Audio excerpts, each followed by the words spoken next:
took his virginity, I'm gonna assume. I don't even know if I'm allowed to say that, but yeah. Jynxzi's ex, Breckie Hill, is seemingly not done disrupting his peace. She continues to linger like a ghost in his rearview mirror, even as he actively tries to move on. In the past, she triggered genuine public breakdowns for him after walking away over absurd justifications. Now, she's back on the press run, crossing boundaries yet again by airing out intimate private details that have zero business being public domain. I was his first kiss, so he didn't. First kiss? Yeah. Holy. So many of his fans have got it. But then those are 12-year-old. Oh, okay. He was a gooner. I don't want to say that. He was addicted to OnlyFans. He said that, right? We've previously analyzed Jynxzi, how he gets routinely undermined by peers in the streaming space, and how casually people take his goodwill for granted. Not to be a dick, bro, but there's no way Jynxzi donated $1 million. No. That's crazy, Jynxzi. I feel like in this particular group of people, bro, you got the least liquidity. In most scenarios, we've seen him snap back, stand his ground, and defend his brand. Drew told me to stream on this setup, but Rage was supposed to stream on this setup. Where else were we gonna Shut the fuck up, Drew! Where else were we gonna Shut up! Except that entire backbone vanished the moment Breckie Hill entered the frame. Instead of defending his own integrity, he chose to defend her. He broke down on stream, uncharacteristically vulnerable, and openly admitting how much he missed her. This wasn't an isolated incident, it became a recurring pattern. Observers across the community labeled her a calculated manipulator, someone with a documented playbook of pulling guys into her orbit just to leverage their reach for personal gain. That nigga deserved better. I feel like she definitely manipulated them. How I see it is, this probably one of his first loves, like, bruh, I don't know, bruh. That shit, like, this is crazy to me, though. Like, that shit is crazy. It's done. No, but at some point, he actually has to sit down as like a human being and think, okay, hold on. I'm f***ing putting her above everything else that mattered to me before I met her. He's putting her above his friends. He's putting her above his career. He's putting her above his f***ing, like, his community. He's putting her above the people that work for him. He's putting her above the people that were there for him since day one. Like, that's to a point where it's a top tier manipulation that he has to actually realize, what the f*** am I doing? She got him whipped, bro. Jynxzi walked straight into that exact trap. He was unwilling to let her go, turning a blind eye to her active adult content career. When the split inevitably happened, it was over blatant hypocrisy, yet she continued mining him for engagement long after the dust settled. The real line was crossed when she went on a podcast run to air out his private life the second he finally started healing. But you were like the seductress who took his innocence. That's crazy. But I didn't think of it like that because I didn't know until after.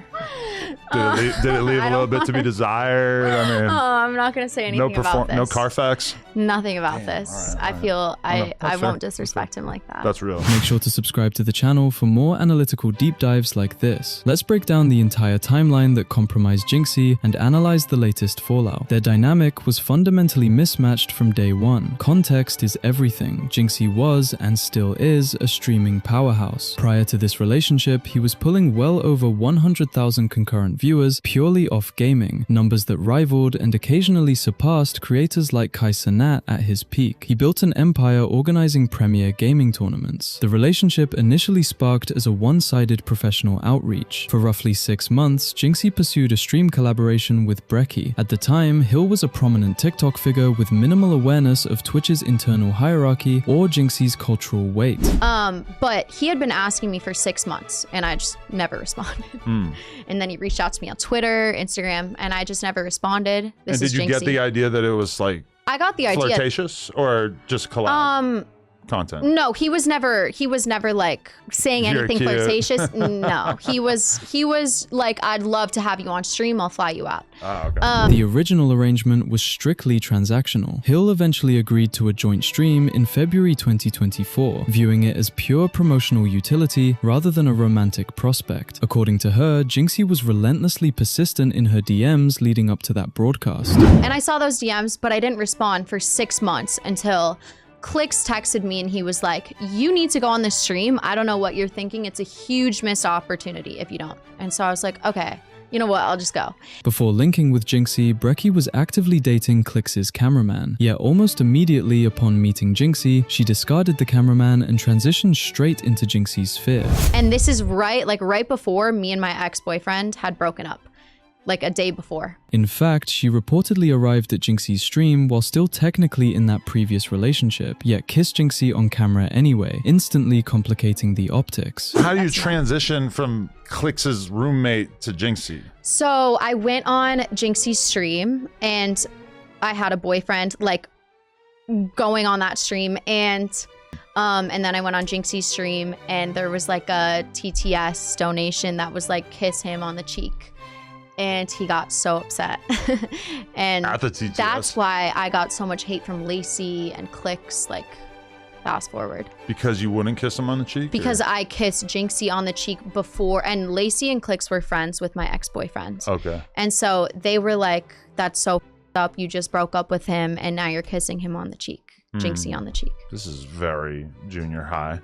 Exactly. Crossing romantic boundaries on live broadcast while committed to someone else speaks volumes about someone's underlying character. Even Adam22 recognized the underlying play here. So at what point do you just say F it and just sleep with a streamer?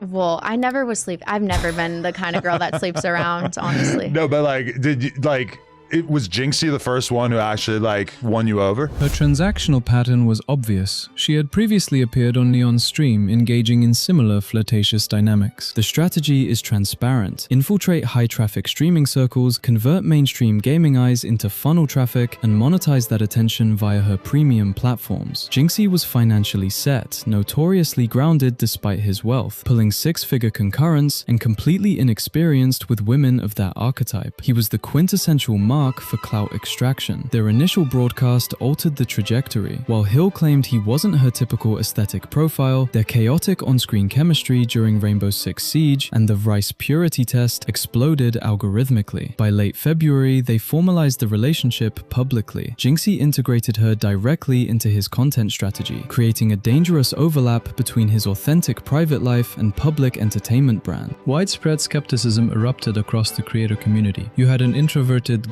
game-centric creator tethering himself to an adult content model, an industry inherently built on parasocial monetization that traditional gaming audiences heavily scrutinize. Consider the Neon broadcast. Neon directly confronted her regarding the long-term optics of adult content. When she attempted to validate her intellect by citing academic test scores, Neon delivered a blunt reality check about her actual business model, reducing her to tears. Got a 4.0 GPA in high school and I got into a top 19 academic rated school. And now you post your tits only. Yeah, because God, what the? I don't. What the happened? You want to go there? 90% acceptance rate college. And you really? threw it all away to post your tits. Oh, because I was paying for my own college. 85 grand a year. Guys, let's really hard to afford, actually. The argument of paying for higher education through adult media falls completely flat when you abandon academia entirely to pursue that explicit industry full-time. The academic defense is merely retrospective rationalization for quick capital. When confronted with that reality on stream, the cognitive dissonance caught up to her. I'm saying I'm not smart, and I know a lot of my followers think I'm not, but they don't know like actually how I was. I mean, I don't care who you are, how nice of a person you are. Sam's a good person, but all you guys are OnlyFans demonic. It's the truth. Okay, I understand the whole stigma around OnlyFans. There's no stigma. You show your fucking body to little kids. It's weird. You technically have to be 18 to get that. I was 16 years old looking at Reddits. No, it's but it's okay. You gotta do what you gotta do. I respect it. And she's about to cry. Oh shit. No, she's not gonna cry. I'm not gonna cry. I don't even know how to delegate. Her core demographic isn't wrong about the short-sighted nature of that industry. Rationalizing adult content as an absolute financial necessity ignores the millions of people navigating standard economic avenues without monetizing their private lives. Listen, I don't even know what I'm done. I'm sorry. I really hope no one underage is like looking at that. Truly. But well, they are. Well, that's why I stopped. That's why I stopped gambling on stream. Everything that I post on my OnlyFans gets taken down within 24 hours. So I really, truly hope no one underage is looking at that. But furthermore, if your alleged goal is keeping adult content quarantined away from minors, integrating yourself into the circles of gaming creators whose primary demographics are teenagers is completely counterproductive. A temporary post or paywall is irrelevant when material gets mirrored across Reddit and Telegram instantly. It simply reveals an internal embarrassment regarding the profession. Regardless, they executed a couple of streams together, paving the way for the Clix controversy. Following an R6 match against Jynxzi, Clix posted a photo displaying displaying his creator code written across Breckie's chest. That single image triggered a domino effect that thoroughly damaged Jynxzi's public standing. Ask Clicks about the picture. Yo, Clicks, what picture did you show chat?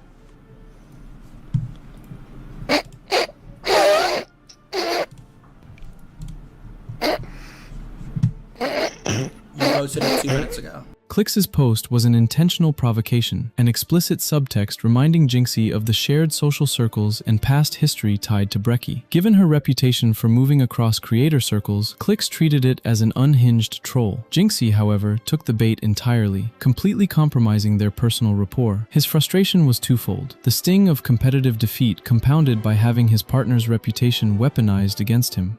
And I can't speak on him. Bro, Ron, we all stream. Bro, he's obviously just doing it for clips, bro. And that's fine. But it's not even just the tweet. It's not even just the tweet. Bro, it's not even just the tweet, bro. Dude, I'm literally getting texted that you showed it. I'm getting texted by my IRL friend that you showed it on stream when you know I can't even look at your stream twice. Once the broadcast concluded, most expected the drama to dissipate as a juvenile internet joke. Instead, Jynxzi spiraled. The blame didn't just fall on Clix. It exposed the fundamental instability of dating someone who willingly participated in those optics. Jynxzi had already been harboring passive resentment toward Clix over Breckie for months prior. Fresh off a messy creator boxing event where he secured a heavily contested decision win on his own card, an overconfident Jynxzi publicly challenged Clix to a $100,000 bout. In an act of pure bravado, Jynxzi stated that if he won, Clix wouldn't owe a dime. It was a clear display of hubris, illustrating just how deeply the creator code incident had bruised his ego. Clix versus Jynxzi in boxing? I'll make this offer. If Clix boxes me and wins, I will give him $100,000. If I win, I'll give him nothing. Or no, if I win, he gives me nothing. So let me re-say that. I'll box Clix. If he beats me, I'll give him $100,000. 100K. If I win, I don't want anything. Jynxzi projected total dominance, treating Clix like an easy tune-up fight and claiming the bout wasn't even about the financial purse. However, the moment intel surfaced that Clix possessed legitimate boxing fundamentals and previous ring training, Jynxzi abruptly altered his tone, suddenly requesting an extended training camp before stepping in. Demanding extra preparation after issuing an unprompted challenge exposed the cracks in his posturing. Jynxzi already possessed ring experience, making his sudden hesitation look hypocritical. Clix, I said 30 days when I didn't know you've ever boxed before. That's fair, right? Okay. I boxed one time in my life. I've never had training. If you give me 2 months to train, dude, Clix, unfortunately, I'll have to slump you. But I just need 2 months, that's it. The internet quickly called him out for instigating high-stakes conflict, only to backtrack once the competitive odds evened out. To save face, Jynxzi documented late-night training sessions, dropping intense, pseudo-philosophical workout monologues. Life is very, very fucking simple. Are you better than you were yesterday? Doesn't matter if you're good, great, talented, untalented, skinny, fat, old, young. Are you better than you were the day before? That's it. You never, ever stop competing with yourself until they put you into the fucking coffin. The man suddenly fancied himself Marcus Aurelius, turning the entire fight rollout into a theatrical farce. He had placed Breckie on such a high pedestal that he felt personally tasked with avenging arbitrary disrespect, despite Clix clarifying the joke and disclaiming any genuine hostility. The dynamic was completely asymmetrical. Standard exhibition bouts materialize when both parties possess mutual animosity and clear commercial incentives. Eventually, both creators verbally agreed on stream to a $250,000 winner-take-all match slated for August 15th, 2024. $250K August 15th. I have 30 days. They finalized terms via a live phone call, followed immediately by an official press conference that exposed Jynxzi's underlying emotional volatility. While he claimed his objective was strictly to dismantle Clix's ego, the subtext clearly traced back to unresolved anger over Breckie Hill. Clix, the whole point of this is so I can knock you out. If you have headgear, I can't knock you out. I have one specific vision in my mind. Your face, right into the mat, no movement at all, trainers picking you up. Oh, I can't play FNCS now. I will not sleep, I will not stop until that is perfectly executed to a T. Until that dream becomes a reality, I won't stop. The sheer hostility was disproportionate to the instigation. Jynxzi was operating with deep-seated resentment, proving just how thoroughly Breckie had altered his emotional equilibrium. In an ironic twist, attempting to physically defend an adult content creator from routine internet trolling is an exercise in futility. You cannot fight the entire internet on behalf of someone whose business model invites public commentary. Caught up in the adrenaline, Jynxzi completely unraveled, later claiming amnesia regarding the agreed-upon $250,000 purse and August 15th timeline. You said originally for 250K locked. You said August 15th, 250K locked. Then you went back on your word, correct? I never said 250K locked August 14th. You said... Or September 14th. I never said that. You said August 15th. Yeah. Retracting explicit verbal contracts made on live broadcast is wild. He spoke with immense conviction in the moment, driven purely by the urge to inflict physical retribution, only to systematically dismantle the fight terms later. He denied the date and removed the financial stakes, effectively rendering the bout pointless for Clicks. Since Clicks harbored no organic hatred toward Jynxzi, fighting without a financial incentive was illogical. Predictably, Jynxzi pivoted to calling Clicks evasive, despite being the one who destabilized the original agreement. I'm not doing it for no money, bro. I got way too much shit to focus on right now. If I'm not gonna get paid out for this shit, then there's no point for me to do it. Clicks. And that's just, I'm just being honest, bro. No. This is like next level. Like, Clicks. Dude, if you want to duck the fight, because it's 60 days from now, just duck the fight. Don't say that. Jynxzi's body language suggested he desperately wanted the physical confrontation, but he failed to grasp the baseline logic of Clicks' position. Why step into a ring against a former friend over a miscommunication when there is zero tangible upside? His fixation went so far that he claimed he wanted a photograph of a defeated Clicks as his permanent screensaver, so that no matter how wealthy Clicks became, the memory of humiliation would remain permanent. It doesn't matter if you pop out in an M4 tomorrow, or in a new penthouse, it doesn't matter. Your face is in the mat, and it'll just probably be the screensaver on my phone for 3 weeks. That's it, bro. That is genuinely it. This is a grown man adopting the mindset of a comic book antagonist. Jynxzi hyperfixated on Clicks' financial status as if bank accounts dictate boxing mechanics. The fight carried zero structural guarantees given Clicks' prior training. If Jynxzi genuinely believed the outcome was that guaranteed, the competitive merit disappeared anyway. Clicks was merely accommodating Jynxzi's insistence. When Clicks pressed him directly on the root cause of the hostility, Jynxzi's justification was completely evasive. I do think, like, it is my responsibility to, like, bring down your ego a little bit. I 100% have an ego. I'll never say I don't have an ego. You have 100 times the ego that I have. Every single time I see a clip of you, whether it's on Twitter, TikTok, you're either in a new car, a new penthouse, Clicks. Nobody gives a fuck. No one cares. It stands as one of the most logically bankrupt statements of his career. It radiated insecurity. Watching a creator at the pinnacle of digital media vocalize that another creator's presence made him feel inferior was difficult to watch. It mirrored playground politics where someone resents a peer purely for being well received. Crucially, Clicks and Jynxzi maintained a solid friendship prior to Breckie entering the equation. Jynxzi historically bypassed community drama entirely, yet here he was actively manufacturing a one-sided feud. The shift in his psychology post-Breckie was unmistakable. He was manipulated into playing knight in shining armor for someone whose public brand contradicted that entire premise. When Clicks inquired if the animosity stemmed directly from Breckie, Jynxzi defensively shut down and terminated the call. Do you hate me? Do you hate me because of all this Breckie shit? No, man. I don't hate you because of that. No other way would make me feel this way unless it's a girl. Well, no, it's not, bro, Clicks, it's... The only way I'd feel about this about any man is over. All right, Clicks, do you got all the rules, man? September 14th? Got it, bro. All right, man. I'll see you September 14th. The psychological unraveling was undeniable. Breckie had completely scrambled his priorities, prompting a public regression his core community never anticipated. Jynxzi, lacking prior dating experience, elevated her beyond reason. He weaponized his platform and career equity to safeguard her image, only for her to turn around down the line and air out his private laundry. Eventually, Clicks withdrew from the bout entirely to prioritize competitive Fortnite obligations over arbitrary drama. Why the fuck am I gonna throw my FNCS, my FNCS Globals, which is the main stage? After FNCS Globals, we have OG season, I'm leaking. We have OG season FNCS, which is gonna be the most viewerships. It's gonna be just like fucking last one, especially with FNCS. We have a busy fucking year. We have the busiest fucking year ever, bro. Why the fuck am I fighting? I'm fighting over for ego. I'm fighting over ego. I'm literally fighting over a fucking ego.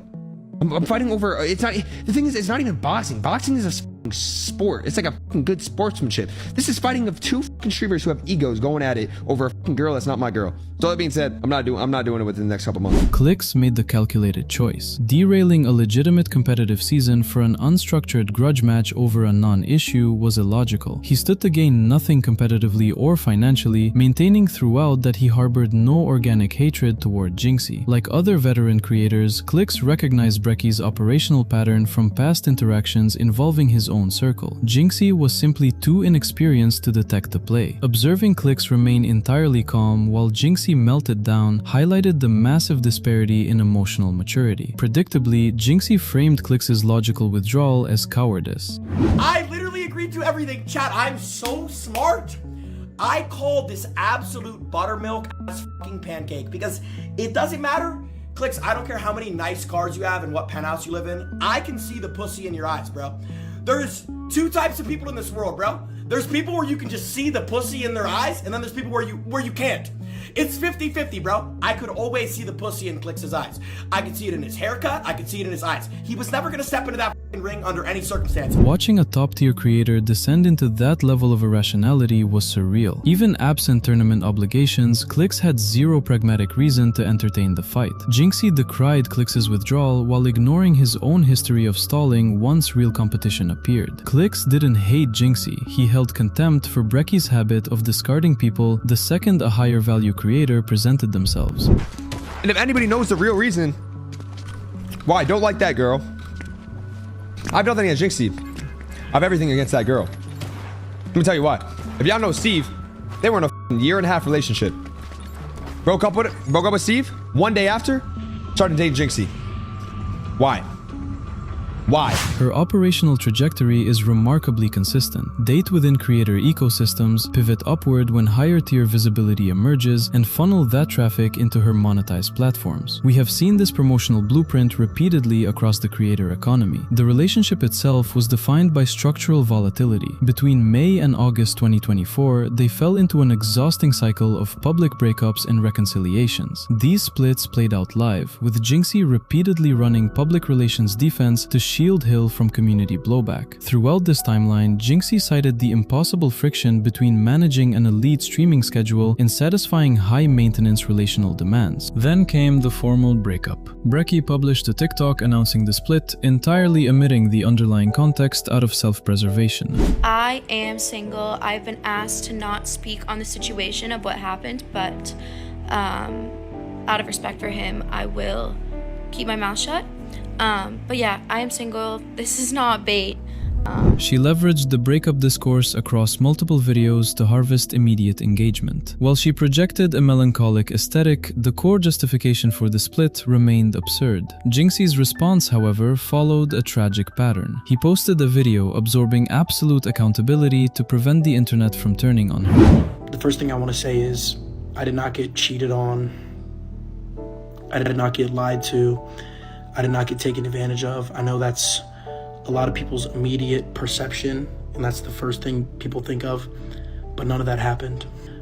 If I felt like I got screwed over, I would tell you I didn't get screwed over. The main reason why the relationship didn't work was simply because at first I didn't put in as much effort as she put in, and it's not her fault at all. It's majority my fault. Just leave her alone and leave her out of this, because I promise you, majority of the reason why the relationship didn't work was because of me. The relationship, it's not completely over, and I don't want to give up on it. But I just wanted to update you guys, because a lot of people have the wrong perception and they're attacking her, when at the end of the day, I'm hurt, but she's hurt too. His immediate instinct was pure damage control on her behalf, self-sacrificing his own image to mitigate her incoming backlash. That initial split quickly dissolved back into reconciliation. Breckie broke up, but that was, not good. That was not fun. That was pretty rough. But we ended up getting back together, and I'm very, very, very happy about that. And all I wish, bro, all I ask, I know a lot of you guys troll and shit, and that's fine if you guys troll me. But to the people that are like just harassing her on like comments and stuff, if you guys could not do that, like... The underlying friction was structural. Jynxzi rationalized that she was carrying the emotional labor while he was locked into streaming. Yet the workload asymmetry was staggering, running daily, multi-hour interactive broadcasts while managing extensive tournament production versus publishing casual short-form content. Bending your entire professional life around a new partner rarely yields stability. The dynamic devolved into juvenile melodrama until the definitive split occurred. This time, leaving Jynxzi visibly weeping on camera in a deeply concerning display for his audience. While professional balance is a valid relationship hurdle, their social footprint proved they were spending extensive time together, often mirroring intense early-stage infatuation. When the community realized the official narrative didn't align with reality, the authentic reason finally surfaced. Oh, so that's another thing. Everybody thinks like we farm like breakups or something. Like we don't really do that. The first reason why we broke up was because I literally told her, like I told her on the phone, like I said, I don't care as much as you care. And that like broke her heart because she cares about me. But like I watched, you know, like those videos, like Korn, while I was in a relationship multiple times. Telling somebody that you think watching like adult films is cheating and then you're doing it, it's like very f***ed up. And I think about that all the time, that I wish I could just go back in time and like fix that, but I can't. And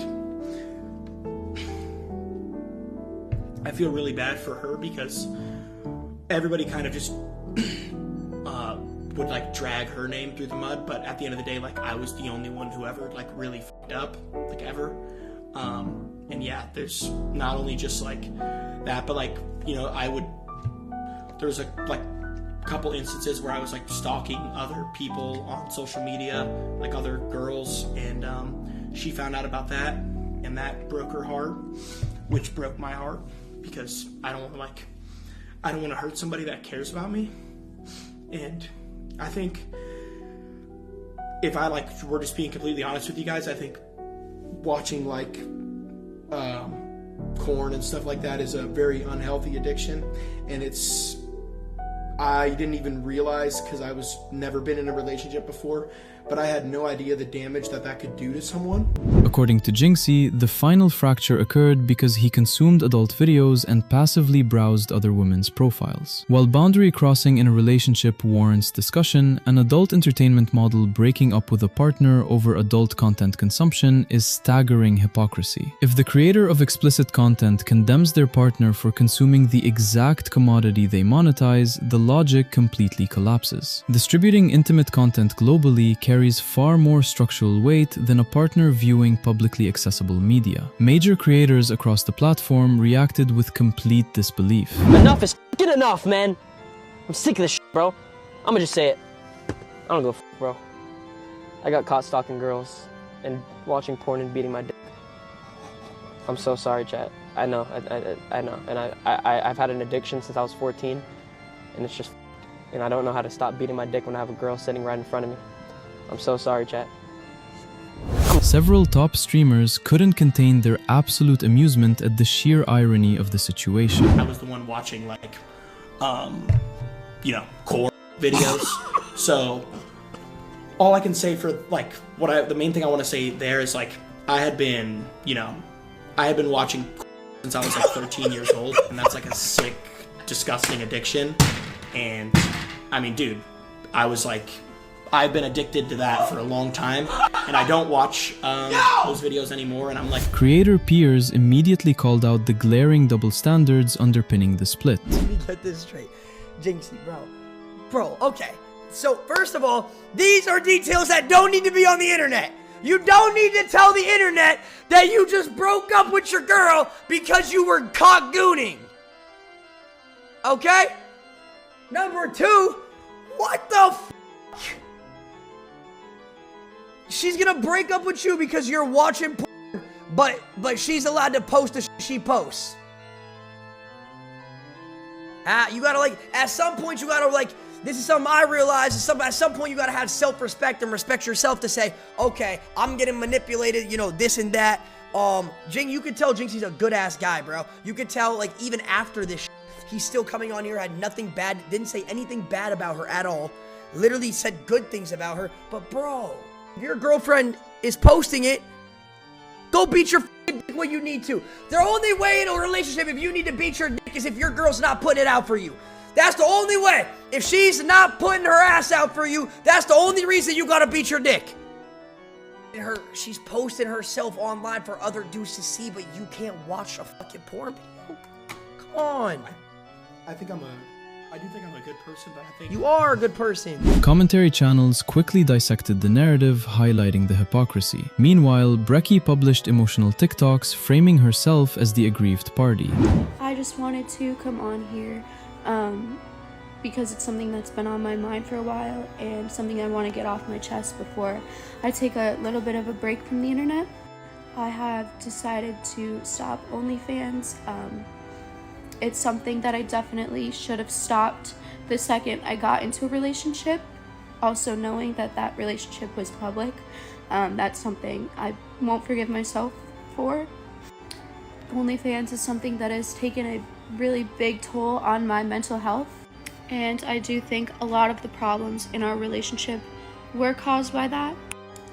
When I moved to LA, I kind of just fell down this hole and didn't even realize what I was doing, and it didn't reflect me as a person at all.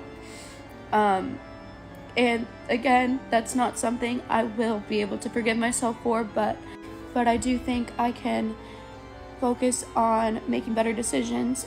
Pretty much every creator on that site has an agency that runs the account for them or helps them run the account. So things that were being posted and being sent out really affects me. She doubled down on claims that she was stepping away from her explicit platform. Nick, the person I was with, I loved him more than I knew I could love someone.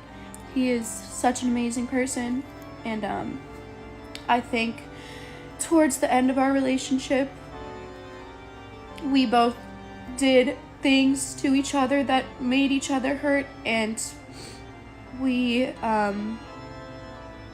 at the end of the day just want to see each other happy. I will be doing nothing but cheering him on from the side, and I will always have love for him. Yet she resumed standard digital operations almost immediately, maintaining that business model straight through to the present day. She continued intermittently leveraging Jynxzi's name for residual engagement, having already extracted substantial cultural equity from their tenure. For months afterward, Jynxzi remained haunted by the public discourse. I can't goon without her. Yo, oh my god. I can't even get through the video, bro.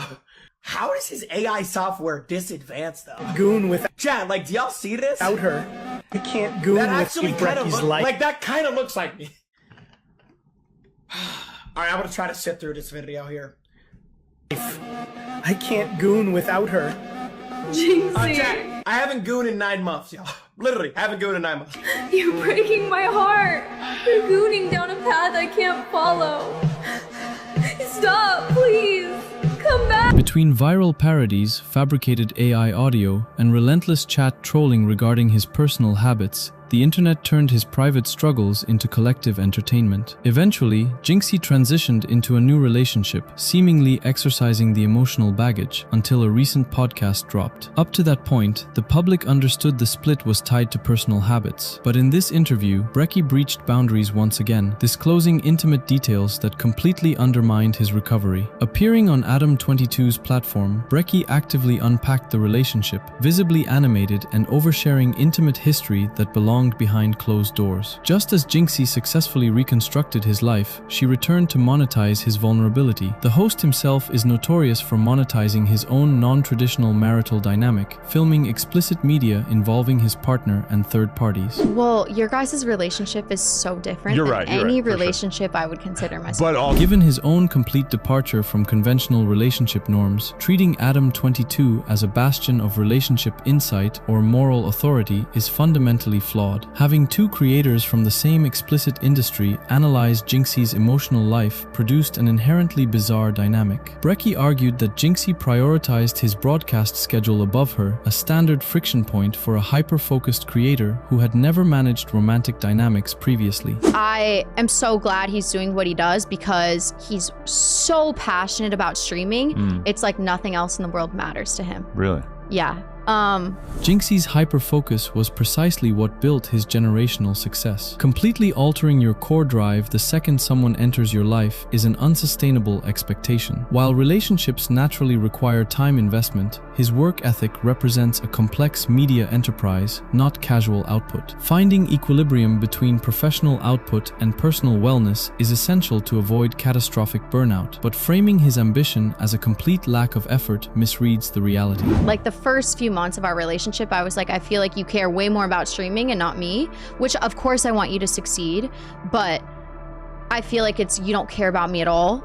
And you care so much about streaming. And so I was like, I'm not gonna be with you if you don't care about me at all. Resenting a partner for maintaining their professional trajectory is wild. A relationship unquestionably requires mutual investment to survive, but swinging to the opposite extreme, completely compromising your identity to appease a pedestalized partner, invariably leads to disaster.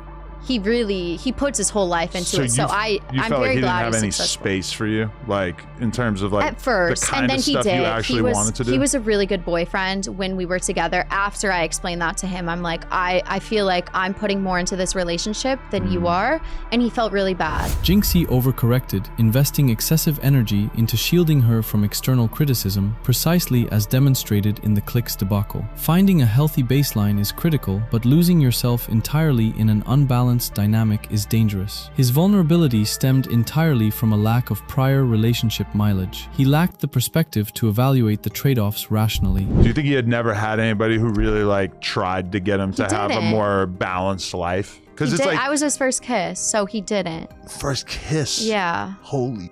And how old is he?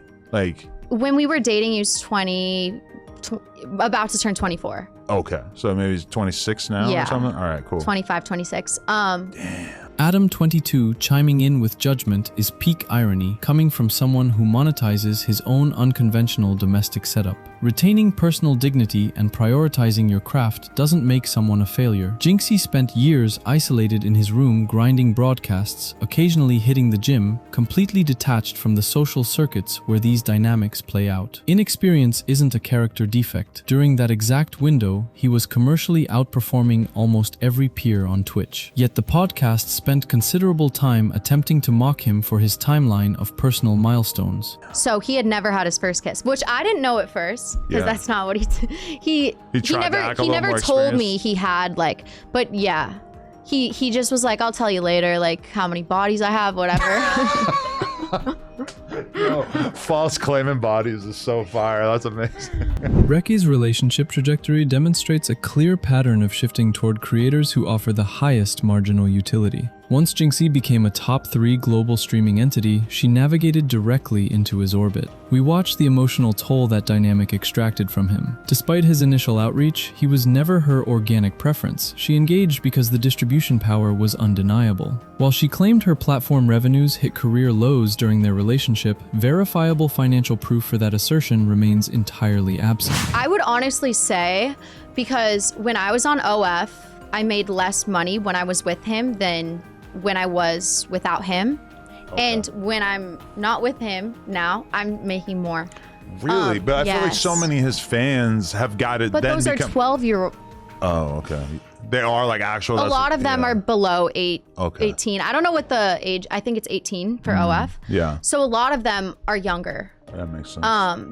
Her narrative that Jynxzi's younger audience damaged her metrics is another glaring contradiction. If safeguarding minors was a genuine priority, integrating yourself into an adolescent gaming demographic was a massive error in judgment from the start. I feel like a lot of people on OF don't want me to be taken. They don't want me to be in a relationship. Yeah. So I actually lost subscribers. Of course, everything else on social media did well, but like it's not like I can get really brand deals when I'm doing OF. Furthermore, claiming that subscribers dropped off because she was publicly committed simply reinforces the parasitic nature of the entire business model. It's genuinely wild how consumers pour fortunes into parasocial dynamics under the delusion of authentic accessibility. Emptying bank accounts for digital creators who view spenders as faceless metrics is absolute psychological self-sabotage. Why are you spending so much money on me? Like, why?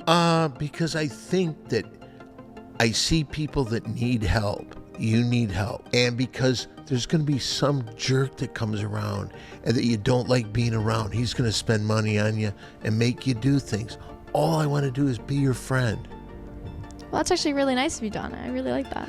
I have paid a lot of money to see your feet, and I notice you're wearing socks. Older spenders attempting to buy social validation from young creators represents the peak of internet delusion. The creators privately hold those audiences in complete contempt. Pouring financial resources into that void is entirely futile. Breckie framed him through that exact same consumer lens. Following their third reconciliation, she weaponized his consumption habits to publicly dismantle his character. It wasn't until like a week before where we started having issues.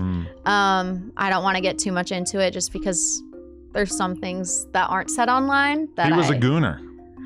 I don't want to say that. He was addicted to OnlyFans. He said that, right? And he said he was addicted to porn, which I don't, like, maybe he is, but that's not even necessarily what I, like, I don't know. Right. That's not necessarily what I found. I just, but he was also there's some things that I don't want He to found gay porn. Well, go he on said behind closed doors. he admitted you know? to social media stalking as well. Just of a, I don't want to give him too much of a hard time because I feel bad, but yeah, like, he was looking up other girls while we were together, and that hurt me. Yeah. Right. So that hurt me, and he knew I was hurt, and I don't think he's a bad guy because of it. What'd you do? You hopped on his computer and checked out his search history? That's bold. No. Jynxzi had already addressed his internal struggles transparently. While personal accountability matters, using that specific flaw as a moral high ground when you professionally supply that very medium is unmatched hypocrisy. Weaponizing standard social media browsing while having a history of monkey branching across creators is completely disingenuous. But so, okay, you took his virginity, I'm gonna assume. I don't even know if I'm allowed to say that, but yeah. Mr. Toad's Wild Ride? Was that how was that? I don't want to explain it. Really? Okay. That makes sense. All right, that's fair. The interview dynamic was explicitly designed to farm viral clips at the expense of an absent party. Probing an adult model about the private milestones of an ex-partner crosses basic ethical lines. He was my, like, we were dating at that time. But you were like the seductress who took his innocence. That's crazy. But I didn't think of it like that because I didn't know until after. Oh, wow. After really? that he was, yeah. Did he show and prove? Did he put in work? Or did it leave a little bit to be desired? I mean, I'm not going to say anything about this. No Carfax? Nothing about this. All right. I feel I won't disrespect him like that. That's real. Claiming you harbor no disrespect towards someone while broadcasting their most vulnerable personal history on a global platform is masterclass cognitive dissonance. Weaponizing someone's lack of experience to cultivate social superiority reflects entirely on the person doing the speaking. She fundamentally altered Jynxzi's psychological baseline, leaving a creator who once dominated the internet weeping on live broadcasts. We're not together right now. We're not together right now. The backtracking began the second she realized the optics were turning negative. I picture you mostly having dated Chads. I did, yeah. Yeah, okay. Like big, strong, pectoral base, you know, tall, strong, big old head of hair on him, nice facial So you features. don't see me dating who? No, but so then Jynxzi though, and I'm giving him his flowers because he's more of like a slouchy little like streamer guy or whatever, at least from the way he comes up on stream. So that's like a very interesting type for you to end up with. Jynxzi may not conform to a manufactured Hollywood persona or engage in degenerate nightlife, but building an empire around your authentic passion is a victory in itself. Yet the disrespect persisted throughout the interview. The physical commentary from both parties was unhinged. Mocking someone's aesthetic while presenting an equally flawed public image is bizarre. Jynxzi represents an authentic, everyday creator. Holding him against artificial influencer archetypes to diminish his dating viability is nonsense. Breckie's performative laughter throughout the segment completely betrayed her claims of goodwill. The power dynamic of watching a top creator break down over her clearly inflated her ego. I was not into him at all. It was at first just for content. I thought he was nice, but I was like, I don't have feelings for him, or not that I don't think he's attractive, just wasn't my type. Right.